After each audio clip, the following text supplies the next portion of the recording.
सभी को नमस्कार। ग्रेड थर्ड की भर्ती को लेकर आज का एक छोटा सा सेशन। हम भारत में जो स्टूडेंट्स होते हैं उनको थोड़ा सा पुशअप करना पड़ता है कि भाई भर्ती आ रही है और आपको अब कम से कम तैयारी शुरू कर देनी चाहिए। तो सरकार भी बीच बीच में ऐसी कुछ इन्फॉर्मेशन देती है और हम लोगों को एक जरिया मिलता है आप लोगों से बात करने का।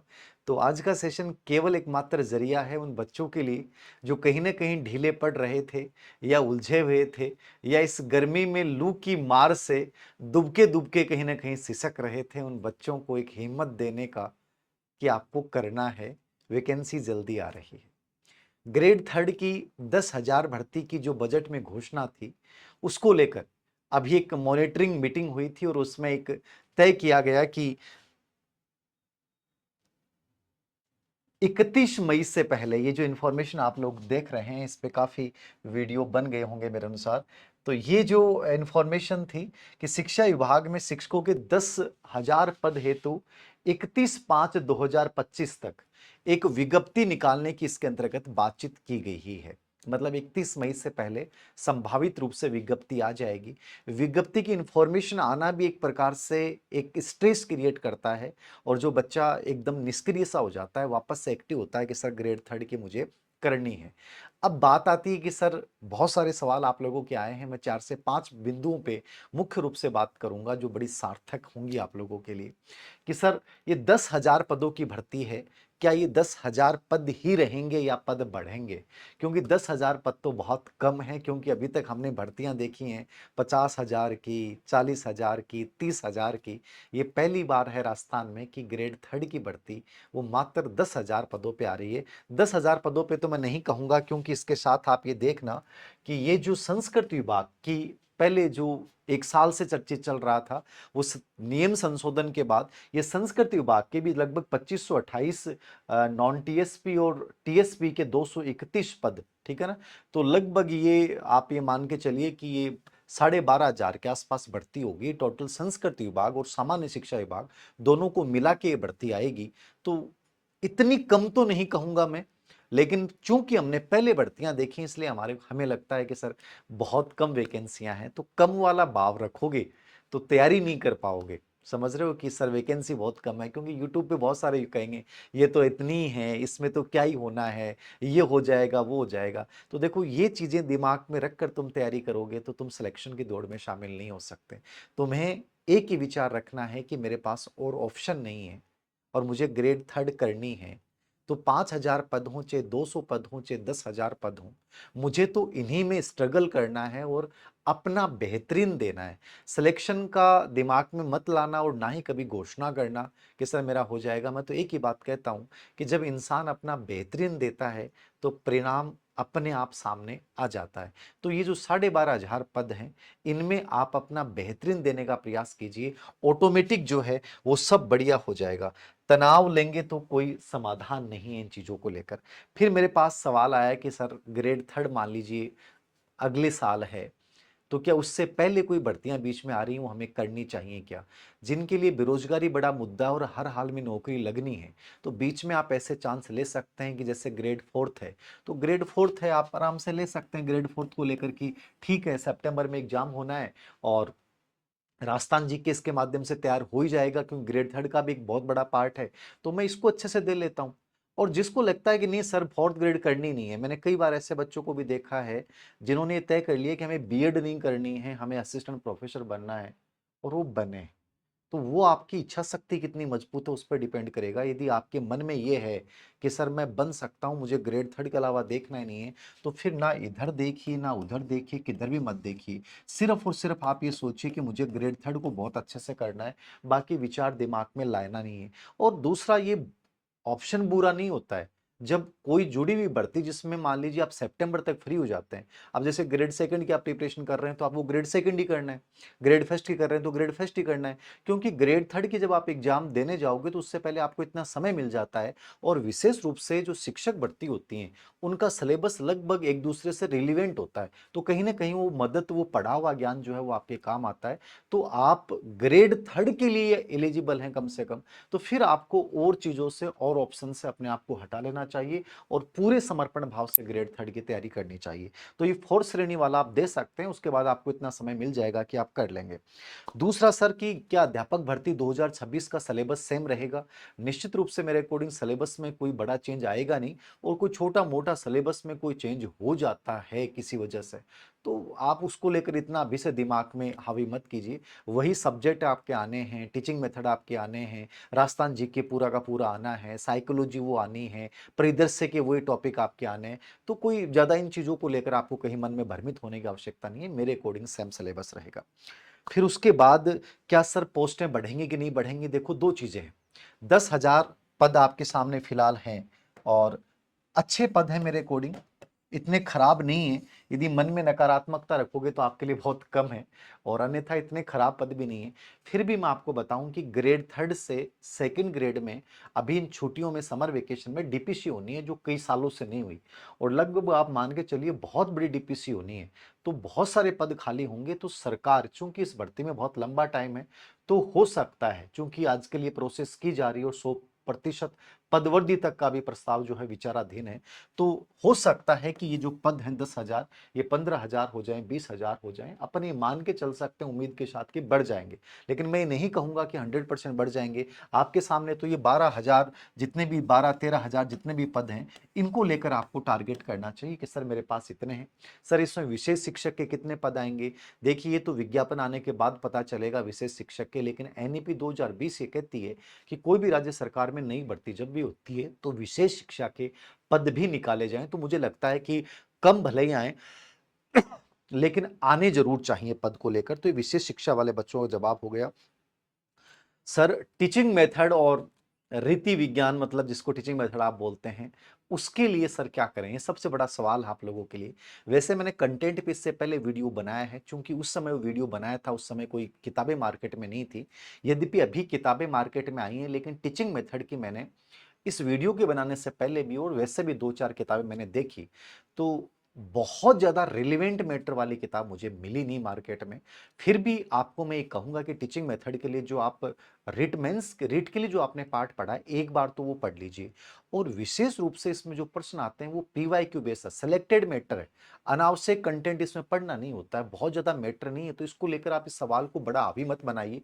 जो भी मार्केट में आपको किताब मिलती है, कोई भी मंगल की, जिनकी भी आती है, यद्यपि वो इनफ नहीं होंगी, फिर भी कोशिश करें कि पीवाईक्यू बेस से किताब। हम भी यद्यपि इसमें प्रयास कर रहे हैं कि लेवल फर्स्ट और लेवल सेकंड, लेवल फर्स्ट के सभी विषयों के लिए एक टीचिंग मेथड के पीवाईक्यू आज तक टॉपिक वाइज जितने भी आ गए वो हम कलेक्ट कर रहे हैं। टाइम लगेगा, लेकिन वो एक अच्छी किताब आएगी, कोशिश करेंगे विथ एक्सप्लेनेशन, ताकि बच्चे का पूरा कंटेंट जो है वो तैयार हो जाए। ये मेरा प्रयास रहेगा, ठीक है।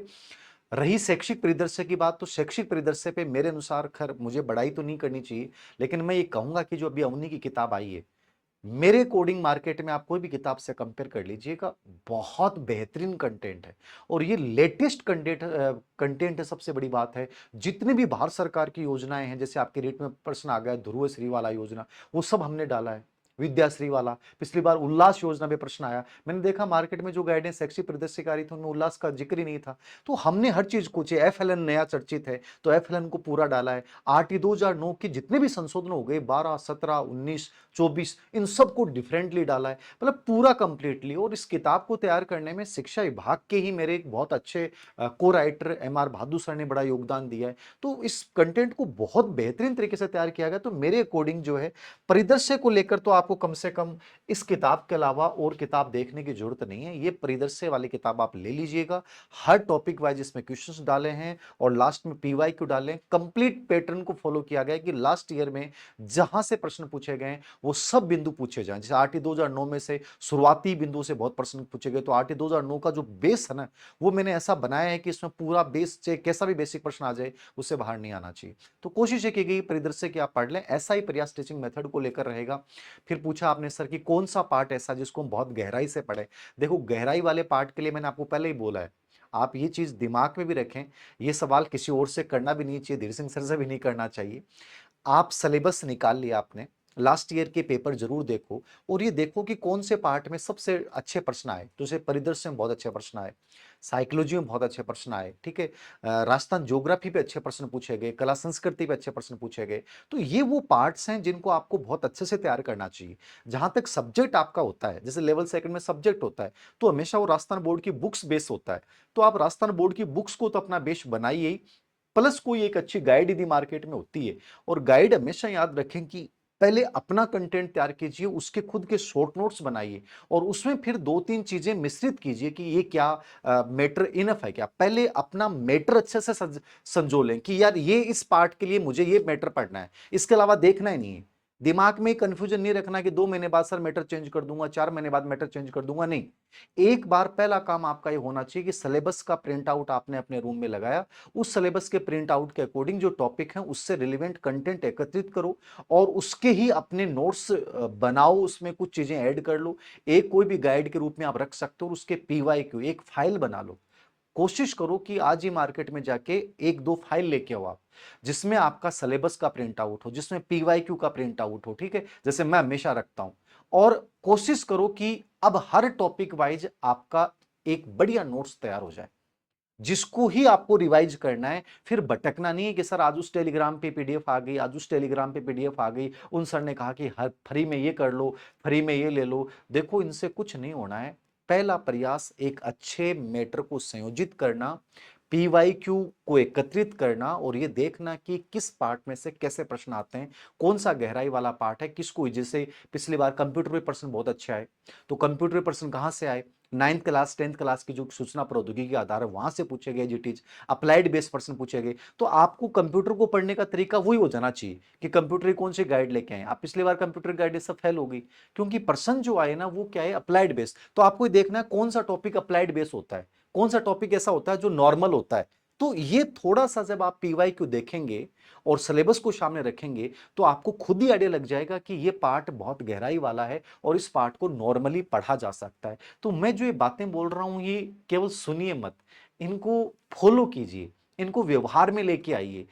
फिर एक सवाल और आया बच्चों का कि सर अब कैसे पढ़ना चाहिए, इस टाइम को कैसे बिताएं।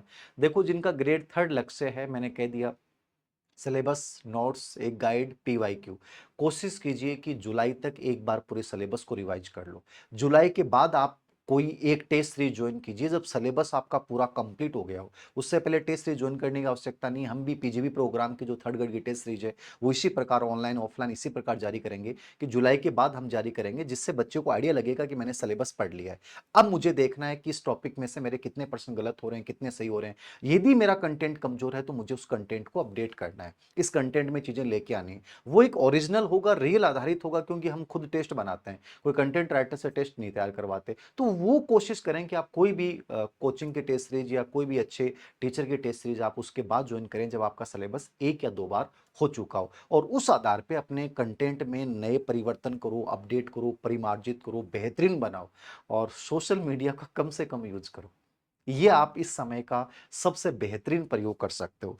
इसके अलावा एक प्रश्न और पूछा गया है कि सर क्या ये महिला आरक्षण इसी भर्ती से लागू होगा। निश्चित रूप से लेवल फर्स्ट में महिला आरक्षण इसी भर्ती से ही लागू होगा। और इस बात को अपने दिमाग में बहुत ज्यादा हावी मत होने दें, वरना लड़के तो मर जाएंगे इस बात से कि सर होना तो कुछ है नहीं, ये लड़कियां लग जाएंगे। ऐसा कुछ नहीं है, आप भी लगोगे और बहुत अच्छी जगह लगोगे। बस जो मैंने आपको बताया है उन्हीं चीजों को फॉलो करना है, महिला आरक्षण से कहीं डरने की आवश्यकता आपको नहीं है।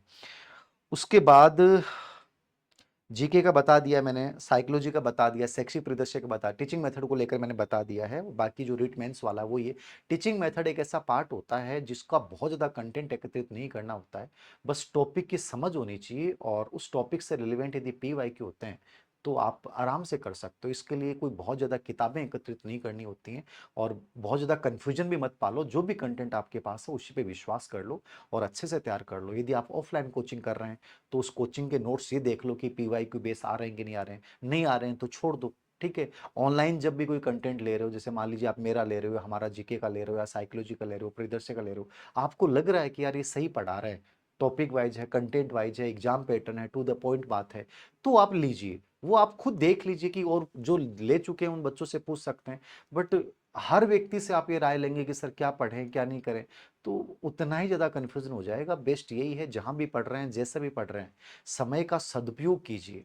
गर्मियाँ पड़ रही हैं, कोई बात नहीं, रूम के अंदर बैठिए, ठीक है? छाछ-राबड़ी पीजिए, आराम से पढ़िए, लेकिन कम से कम आप 6 से 7 घंटे आपको ग्रेड थर्ड के अकॉर्डिंग निकालना चाहिए, क्योंकि आपको ये लग रहा होगा सर टाइम बहुत है, अगले साल है, कुछ पता नहीं चलेगा टाइम कब निकल जाएगा। कोशिश करें कि हर 2 महीने में एक बार सिलेबस जो है वो पूरा हो जाए, रिवीजन करें और अपनी कमजोरियों का साथ में पता लगाते हुए अपने अंदर निरंतर जो है वो सुधार करते जाएं। 100% आप बहुत अच्छा कर पाएंगे। मेरे अनुसार ये सुझाव है, और जो कंटेंट बेस होगा मैं एक वीडियो और बना दूंगा सब्जेक्ट ग्रेड सेकंड लेवल में कौन कौन से पार्ट के लिए और क्या चीज़ें, वैसे मैंने बना रखा है, बट मुझे लगेगा मार्केट में कोई अच्छी बुक आई है, ये चीज़ आपको जरूर देख लेनी चाहिए, क्योंकि अपडेट वाले पार्ट की नई बुक लेनी चाहिए। जैसे मान लो परिदृश्य अपडेट आता है हमेशा, अब इसमें कोई और नई योजना आ जाएगी तो हम टेलीग्राम चैनल जो हमारा धीर सिंह धावाई ऑफिशियल है, DH5 अभी, उस पर मैं आपको PDF शेयर करवा दूंगा। कोई भी नई आ जाएगी तो इस किताब के अलावा कोई भी चीज आएगी तो वो आपको शेयर की जाएगी, आपको लेने के बाद कहीं तनाव लेने की आवश्यकता नहीं है। तो ऐसे ही जैसे एक पार्ट आपका जीके में है, प्रमुख अनुसंधान केंद्र वाला है, ठीक है, उसमें नवीनतम योजना वाला, फ्लैगशिप योजना वाला पार्ट है, तो वो जो जीके वाला सेकंड वाला पार्ट जो आपके डाल रखा है उसके अभी मार्केट से गाइड मत लेके आए, क्योंकि वो अपडेट वाला पार्ट है, वो नवीनतम योजनाओं पे आधारित होता है। तो उसमें आप क्या करें कि जो कंटेंट ऑलरेडी है, थ्योरेटिकल टॉपिक है, वो तो आपने जैसे प्रमुख उद्योग वगैरह, जनगणना वाला वो तो नॉर्मल आपने पढ़ लिया, बाकी जो योजना वाला पार्ट है उसकी गाइड ना लेके आके अभी इंतजार कीजिए, अभी फ्लेक्सिबल योजनाओं में चेंज हो गया, तो थोड़ा सा मार्केट से आपको अवेयर रहना पड़ेगा, कुछ चीजें आपको अपने लेवल पे अपडेट करनी पड़ेंगी, तो ज्यादा बेहतर रिजल्ट आपके पास आएगा। मैं यही कहूंगा कि पदों को ना देखकर एक अच्छी तैयारी के ऊपर काम कीजिए, अच्छे टाइम टेबल के ऊपर काम कीजिए और अपने ऊपर काम कीजिए। निश्चित रूप से भर्ती शायद आपका जीवन बदल दे, आपको दोबारा ग्रेड थर्ड नहीं देनी पड़े, इसी विचार के साथ आपको ये करनी चाहिए। ये मेरा कुछ बातें थी जो शायद आपके लिए उपयोगी साबित हों। कोशिश करें कि अभी से, आज से जुड़ जाइए। Thank you very much.